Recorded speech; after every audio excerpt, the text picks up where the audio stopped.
Hello guys, welcome to my channel astro Rohit. मैं हूं आपका दोस्त रोहित सिक्का और आज मैं आपको बताने जा रहा हूं 5 ऐसे चीज़ें जिसको आप करोगे तो आपकी लाइफ में अगर स्ट्रेस है तो वो डेफिनेटली कम होगा। तो दोस्तों चलो शुरू करते हैं बिना किसी भी देरी के। और अगर आपने चैनल को सब्सक्राइब नहीं किया तो चैनल को सब्सक्राइब ज़रूर कर लो। मैं इस चैनल पे बताता हूँ आपको एस्ट्रोलॉजी और स्पिरिचुअलिटी रिलेटेड चीज़ें कि आप मटेरियलिस्टिक लाइफ में जो प्रॉब्लम्स हैं उसको फेस भी करो और स्पिरिचुअल लाइफ भी जियो। तो हमें दोनों को बैलेंस करके चलना है। तो मैं काफ़ी ऐसी वीडियोस लाता रहता हूं। तो अगर आपने वो चैनल सब्सक्राइब नहीं किया तो चैनल को ज़रूर सब्सक्राइब करो और वीडियो अच्छा लगे तो लाइक ज़रूर करना। तो चलिए फिर बिना किसी देरी के शुरू करते हैं।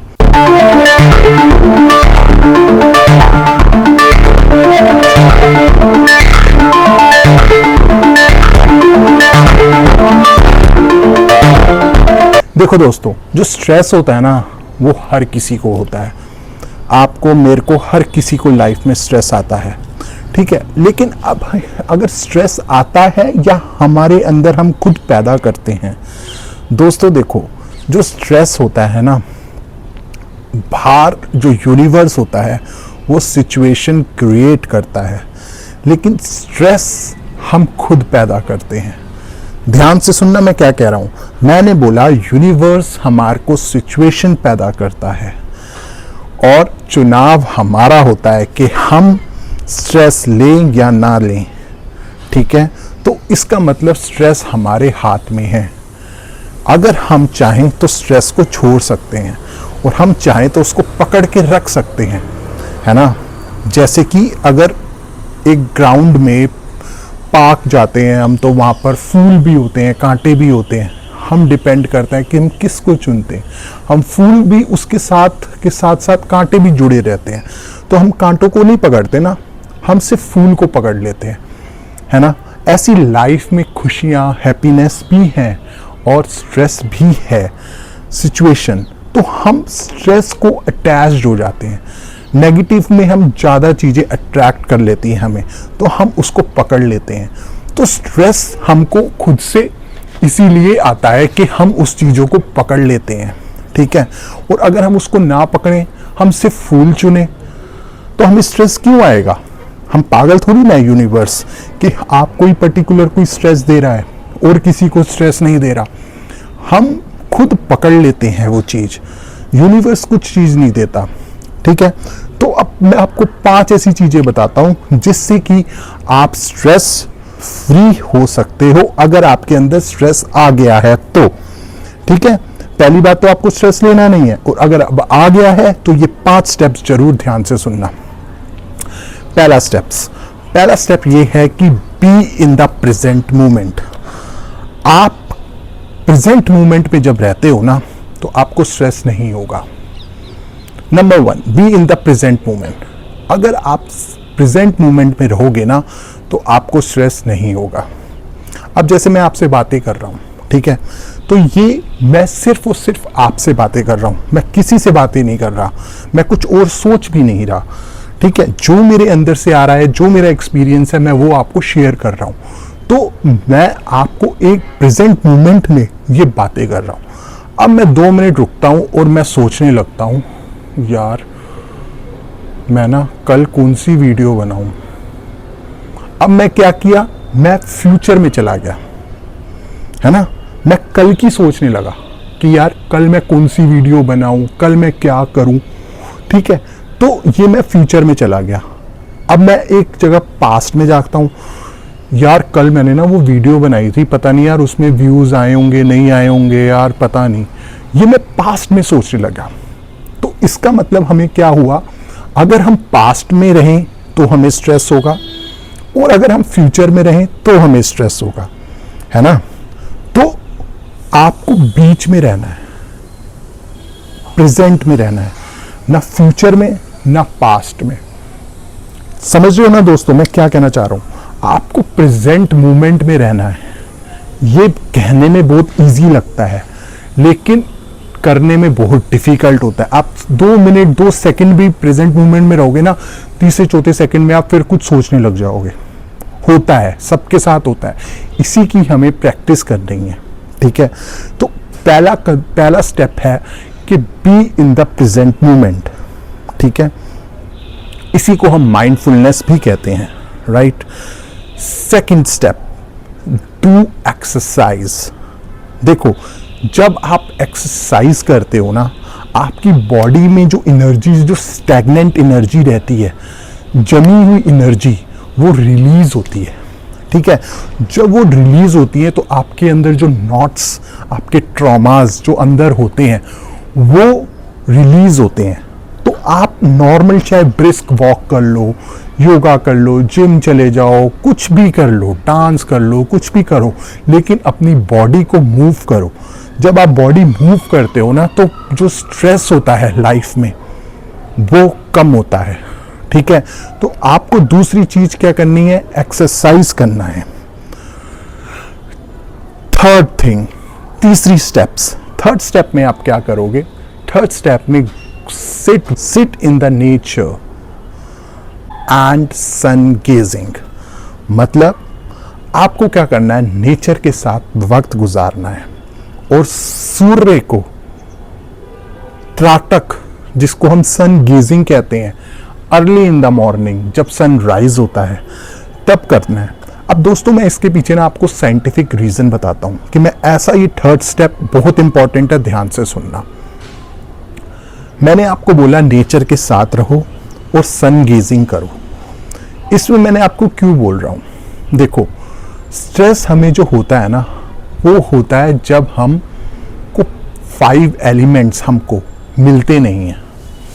5 एलिमेंट्स समझ रहे हो ना, water, earth, air, space and fire. ये 5 एलिमेंट्स होते हैं।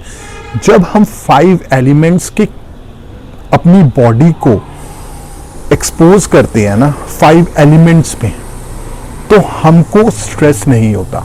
ये आपको कोई नहीं बताएगा, ये आप ना करके देख लेना।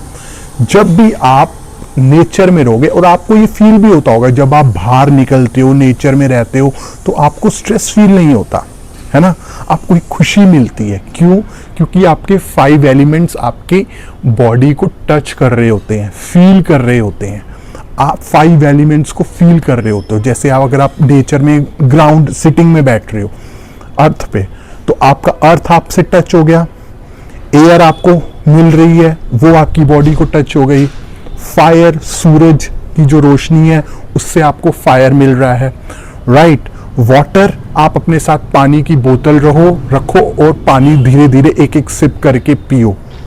ठीक है, तो 5 एलिमेंट हो गए। और स्पेस, ईथर, स्पेस आपका, तो आपको 5 एलिमेंट्स जब आप बाहर निकलते हो ना, तो आपको मिलता है। लेकिन अगर आप बंद कमरे में रहोगे, जब आप बंद कमरे में रहोगे ना, तो आपका एलिमेंट कम हो गया।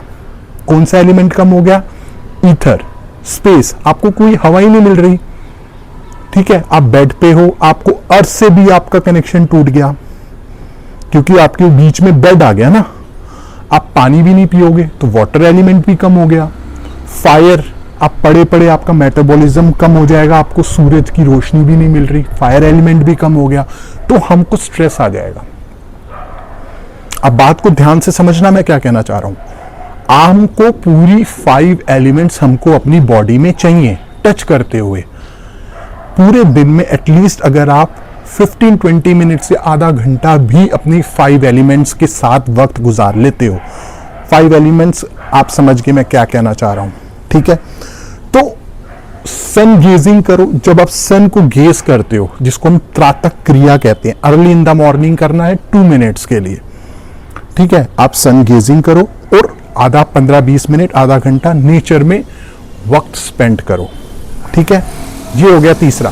अच्छा, अब चौथा क्या करना है आपको? Entertainment and art work. मतलब आपको अपने आप को ना सीरियस नहीं रखना, इंजॉय करना है यार। लाइफ कोई ऐसी थोड़ी ना है कि पूरी जिंदगी मरते मरते हम जिएंगे। इंजॉय करो। आपका कोई भी फेवरेट म्यूजिक है, कोई भी फेवरेट म्यूजिक है, ईयरफोन्स लगा लो, हेडफोन्स लगा लो और सुनो। उससे भी अच्छा स्टेप, अगर आप घर में अकेले हो या कुछ भी हो, दरवाज़ा बंद कर लो, ठीक है, म्यूज़िक चला लो, मन करता है डांस करो, गाने सुनो जोर जोर से। इससे क्या होगा ना, आपके अंदर की एनर्जी, आपके जो हार्मोन्स हैं वो भी अच्छे फील होंगे। जो हमारा कर्टिसोल स्ट्रेस हार्मोन है वो धीरे धीरे कम होगा, ठीक है। तो एक्सरसाइज से भी मैंने आपको बताया, सेकंड स्टेप में जो मैंने बताया था एक्सरसाइज, उससे भी आपका कर्टिसोल लेवल थोड़ा कम होता है। डांसिंग और म्यूजिक से भी आपका कर्टिसोल लेवल कम होगा, आपके अंदर हैप्पी हार्मोन रिलीज होंगे, राइट। और कर्टिसोल लेवल जो स्ट्रेस हार्मोन है वो कम होगा। ये हो गया चौथा। एंड पांचवा एंड बहुत ही important, breath work and meditation. अगर आप ब्रेथ वर्क जानते हो तो अच्छी बात है, नहीं तो ब्रेथ वर्क क्या का मतलब है, आपको वैसे तो ब्रेथ वर्क काफ़ी अलग अलग चीज़ें होती हैं ब्रेथ वर्क में, लेकिन आपको सिर्फ और सिर्फ विपस्सना करनी है। विपस्सना मीन्स आपको अपनी सांसों को आता हुआ जाता हुआ देखना है, अनापान सती योग जिसे हम कहते हैं, ठीक है। उसको आप सिंपल ब्रेथ वर्क, अभी ब्रेथ वर्क में बहुत सारी चीज़ें होती हैं, लेकिन अभी आपको सिर्फ आप अपनी सांसों को आता जाता देखो, ठीक है।